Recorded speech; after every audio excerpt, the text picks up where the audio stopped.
কল্পনা করুন, আপনি জানতে পারলেন এটিই আপনার জীবনের শেষ রমজান।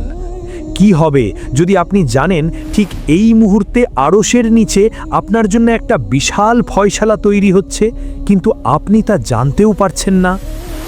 রমজান শুধু ক্ষুধা বা পিয়াসের নাম নয়, এটি এমন একটি যুদ্ধ যেখানে আপনার প্রতিপক্ষ কোনো মানুষ নয়, বরং আপনার নিজস্ব নফস। আমরা এমন কিছু রহস্য উন্মোচন করব যা আপনার ইবাদতের ধারণাই বদলে দিবে।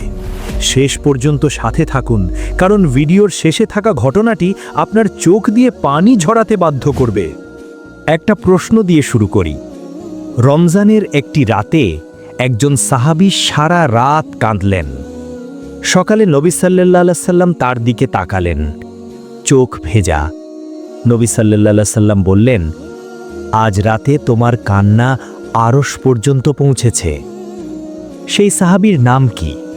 সেই রাতে কি হয়েছিল এবং কেন সেই একটি কান্না তার পুরো জীবন বদলে দিয়েছিল? এই গল্পটা আজকে বলবো, কিন্তু তার আগে আপনাকে রমজানের এমন কিছু সত্য জানাতে চাই যা আপনি হয়তো কখনো শোনেননি। 610 খ্রিস্টাব্দ, মক্কা শহর। রাত তখন গভীর, বাতাসে মরুভূমির ধুলো, চারিদিকে নিস্তব্ধতা। একজন মানুষ হেরা গুহার দিকে একা হেঁটে যাচ্ছেন। তার কাঁধে একটুকু খাবার, বুকে শুধু একটাই প্রশ্ন, এই পৃথিবীটা কেন এত অন্যায়ে ভরা? তিনি মুহাম্মদ সাল্লাল্লাহু আলাইহি ওয়াসাল্লাম। গুহায় ঢুকে তিনি ধ্যানে বসলেন। দিনের পর দিন, রাতের পর রাত। খাচ্ছেন না, ঘুমাচ্ছেন না, শুধু ভাবছেন। এটা কি রোজা ছিল? না, এটা ছিল তার চেয়েও বড় কিছু। এটা ছিল একটা আত্মার অপেক্ষা। এবং তারপর এলো সেই রাত। একটি কণ্ঠ বলল, ইকরা, মানে পড়ো। নবী সাল্লাল্লাহু আলাইহি ওয়াসাল্লাম ভয় পেয়ে গেলেন, বাড়ি ছুটে এলেন, কম্বল গায়ে দিয়ে শুয়ে পড়লেন, কাঁপছেন। খাদিজা রাদিয়াল্লাহু তাআলা আনহা জিজ্ঞেস করলেন, কি হয়েছে? নবী সাল্লাল্লাহু আলাইহি ওয়াসাল্লাম বললেন, আমাকে ঢেকে দাও। সেই রাতে শুরু হয়েছিল রমজান নাজিলের যাত্রা, আর সেই যাত্রার কেন্দ্রে ছিল রমজান। কিন্তু জানেন কি, প্রথম ওহী নাজিলের পর দীর্ঘ 3 বছর কোনো ওহী আসেনি। 3 বছর নবী সাল্লাল্লাহু আলাইহি ওয়াসাল্লাম অপেক্ষা করলেন, একা, বিচ্ছিন্ন। সেই বিরতির নাম ছিল ফাতরাতুল ওয়াহি। এই সময়টা কেন ছিল? কারণ আল্লাহ তার সবচেয়ে প্রিয় বান্দাকে প্রস্তুত করছিলেন একটু একটু করে। এবং যখন আবার ওহী এলো, আসল রমজানের সূচনা হলো। হিজরি 2য় বছর, মদিনায় তখন মুসলিমদের প্রথম রমজান শুরু হচ্ছে। মসজিদে নববীতে সন্ধ্যার আলো পড়েছে। নবী সাল্লাল্লাহু আলাইহি ওয়াসাল্লাম দাঁড়িয়ে আছেন, সামনে হাজারো সাহাবী। তিনি বললেন, আগামীকাল থেকে রোজা শুরু হবে। মসজিদে হঠাৎ নীরবতা। একজন সাহাবী জিজ্ঞেস করলেন, ইয়া রাসূলাল্লাহ, কতক্ষণ থেকে কতক্ষণ? নবী সাল্লাল্লাহু আলাইহি ওয়াসাল্লাম বললেন, ফজর থেকে মাগরিব পর্যন্ত। আরেকজন জিজ্ঞেস করলেন, রাতের বেলা কি করব? নবী সাল্লাল্লাহু আলাইহি ওয়াসাল্লাম বললেন, রাতটা তোমার, আল্লাহর সাথে কথা বলো। এটাই ছিল ইসলামের ইতিহাসে প্রথম রমজানের প্রথম সেহেরির আগের মুহূর্ত। কিন্তু সেই রাতে একটা ঘটনা ঘটল যা কেউ আশা করেনি। একজন সাহাবী রোজার প্রথম রাতেই ভুল করলেন। তার নাম ছিল কাইস ইবনে সিরমা রাদিয়াল্লাহু। সারাদিন কাজ করে ক্লান্ত হয়ে বাড়ি এলেন। স্ত্রীকে বললেন, খাবার আছে? স্ত্রী বললেন, একটু অপেক্ষা করুন, রান্না করি। কাইস রাদিয়াল্লাহু ক্লান্তিতে বসে বসে ঘুমিয়ে পড়লেন। স্ত্রী খাবার নিয়ে এসে দেখলেন স্বামী ঘুমিয়ে।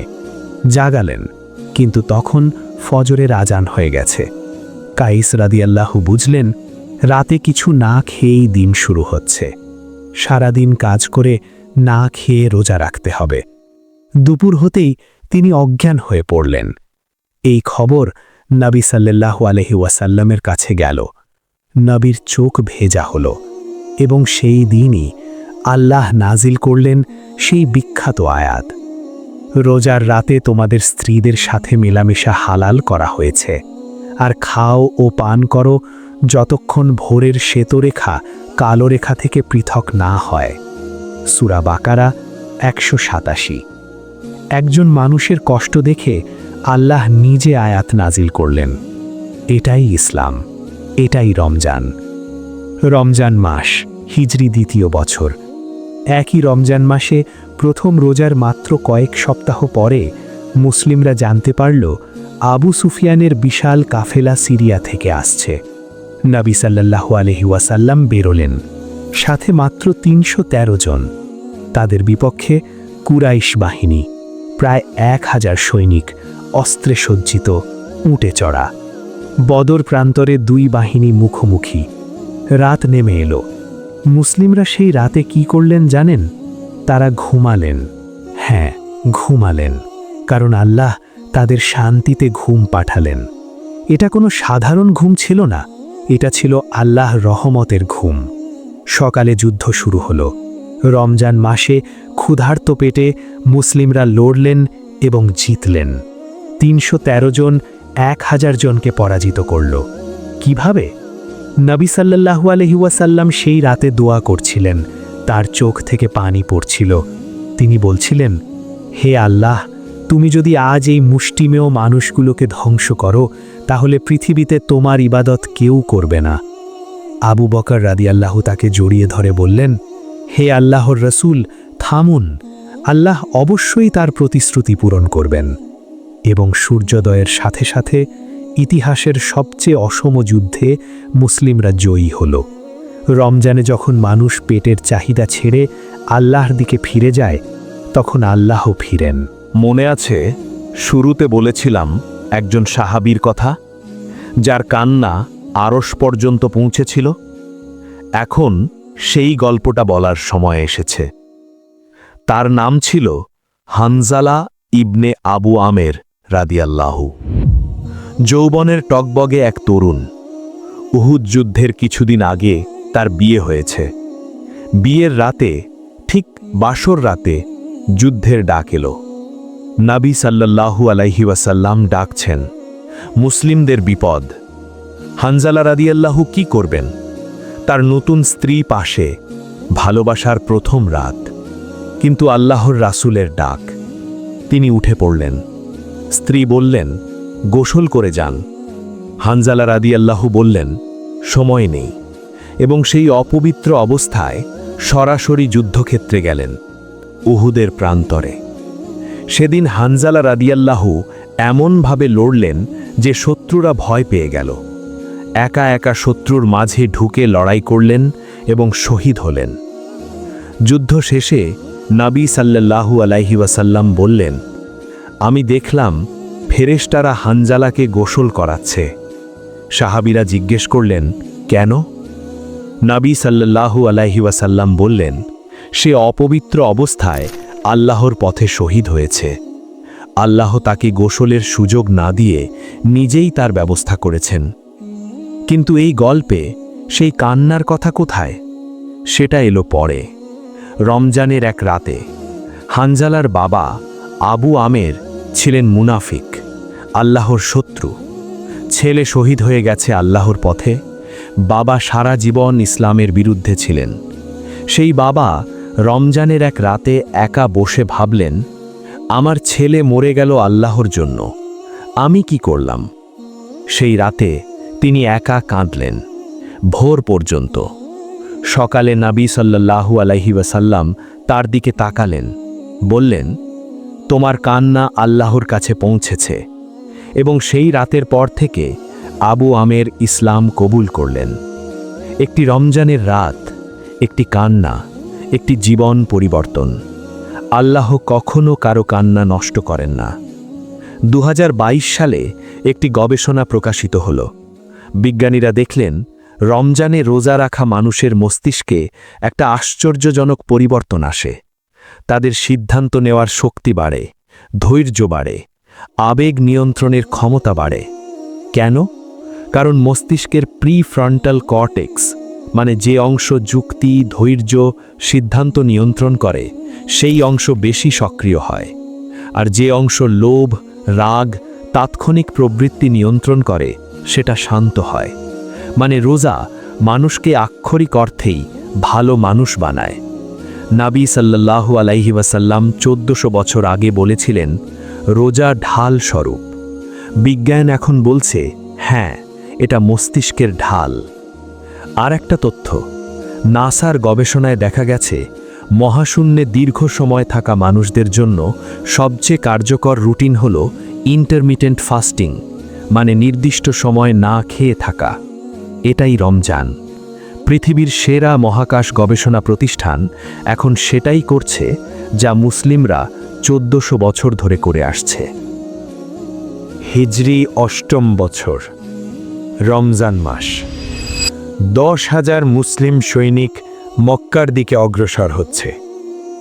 যে শহর থেকে নবী সাল্লাল্লাহু আলাইহি ওয়াসাল্লামকে বের করে দেওয়া হয়েছিল, যেখানে তাকে পাথর ছোড়া হয়েছিল, যেখানে তার সাহাবীদের নির্যাতন করা হয়েছিল, সেই শহর আজ তার সামনে। মক্কাবাসী অপেক্ষা করছে, ভয়ে কাঁপছে। তারা জানে যুদ্ধে হারলে কি হয়। কিন্তু নবী সাল্লাল্লাহু আলাইহি ওয়াসাল্লাম সেদিন কি করলেন? তিনি মাথা নত করে কাবার দিকে তাকালেন, চোখে পানি। তারপর মক্কাবাসীদের দিকে ফিরলেন, বললেন, আজ তোমাদের কোনো বিচার নেই, তোমরা সবাই মুক্ত। এটাই ছিল মক্কা বিজয়, রমজান মাসে, বিনা রক্তপাতে, ক্ষমার মাধ্যমে। সেই দিন আবু সুফিয়ান ইসলাম কবুল করলেন, যে মানুষটি সারা জীবন ইসলামের বিরুদ্ধে লড়েছেন। এবং সেই দিন নবী সাল্লাল্লাহু আলাইহি ওয়াসাল্লামের সবচেয়ে বড় শত্রু ইকরিমা পালিয়ে গেলেন। তার স্ত্রী ছুটে নবী সাল্লাল্লাহু আলাইহি ওয়াসাল্লামের কাছে এলেন, বললেন, ইয়া রাসূলাল্লাহ, আমার স্বামীকে ক্ষমা করুন। নবী সাল্লাল্লাহু আলাইহি ওয়াসাল্লাম বললেন, সে ক্ষমাপ্রাপ্ত। স্ত্রী ছুটে স্বামীর কাছে গেলেন, বললেন, ফিরে চলো, নবী ক্ষমা করেছেন। ইকরিমা ফিরলেন, নবী সাল্লাল্লাহু আলাইহি ওয়াসাল্লামের সামনে দাঁড়ালেন, বললেন, আমি সাক্ষ্য দিচ্ছি আল্লাহ ছাড়া কোনো ইলাহ নেই এবং আপনি তার রাসূল। নবী সাল্লাল্লাহু আলাইহি ওয়াসাল্লাম উঠে দাঁড়ালেন, জড়িয়ে ধরলেন, বললেন, মারহাবা হে আগন্তুক মুহাজির। রমজান শুধু ক্ষুধার মাস নয়, এটা ক্ষমার মাস, ক্ষমা করার এবং ক্ষমা পাওয়ার। হিজরি 10ম বছর, নবী সাল্লাল্লাহু আলাইহি ওয়াসাল্লামের শেষ রমজান। তিনি জানতেন এটাই শেষ। সেই রমজানের ইতিকাফে নবী সাল্লাল্লাহু আলাইহি ওয়াসাল্লাম একটা কথা বারবার বললেন, রমজান যখন আসে তখন জান্নাতের দরজা খুলে যায়, জাহান্নামের দরজা বন্ধ হয়, শয়তানকে শিকলে বাঁধা হয়। আর সেই বছর রমজান শেষ হওয়ার মাত্র কয়েক মাস পরে রবিউল আউয়াল মাসে নবী সাল্লাল্লাহু আলাইহি ওয়াসাল্লাম দুনিয়া থেকে চলে গেলেন। আয়েশা রাদিয়াল্লাহু আনহা বলেছেন, শেষ রমজানে নবী সাল্লাল্লাহু আলাইহি ওয়াসাল্লাম প্রতি রাতে এই দোয়া বারবার করতেন, আল্লাহুম্মা ইন্নাকা আফুউন তুহিব্বুল আফওয়া ফাআফু আন্নি। হে আল্লাহ, তুমি ক্ষমাশীল, তুমি ক্ষমা করতে ভালোবাসো, আমাকে ক্ষমা করো। আল্লাহর সবচেয়ে প্রিয় মানুষ, যার সব গুনাহ মাফ, তিনিও এই দোয়া করতেন। তাহলে আমাদের কতটা দরকার এই দোয়া? রমজান মাস আসছে। হয়তো এই রমজানে আপনার জীবনে কোনো কষ্ট আছে, কোনো হারানো আছে, কোনো পাপের বোঝা আছে, কোনো না পাওয়ার ব্যথা আছে। কিন্তু মনে রাখবেন, হানজালার বাবার মতো যে সারা জীবন ভুল পথে ছিলেন, রমজানের একটি রাতের কান্না তার জীবন বদলে দিয়েছিল। ইকরিমার মতো যে নবী সাল্লাল্লাহু আলাইহি ওয়াসাল্লামের শত্রু ছিলেন, রমজানের মাসেই তিনি ক্ষমা পেয়েছিলেন। আল্লাহ কখনো কোনো মানুষকে ছেড়ে দেন না যতক্ষণ সে ফেরার চেষ্টা করে। এই রমজানে একটাই কাজ করুন, ফিরে আসুন। একটু হলেও, একটি নামাজ, একটি দোয়া, একটি কান্না। আল্লাহ বলেছেন, আমি বান্দার মনের ধারণা অনুযায়ী আছি। ভালো মনে করুন, আল্লাহ কাছে আসবেন। রমজান মুবারক।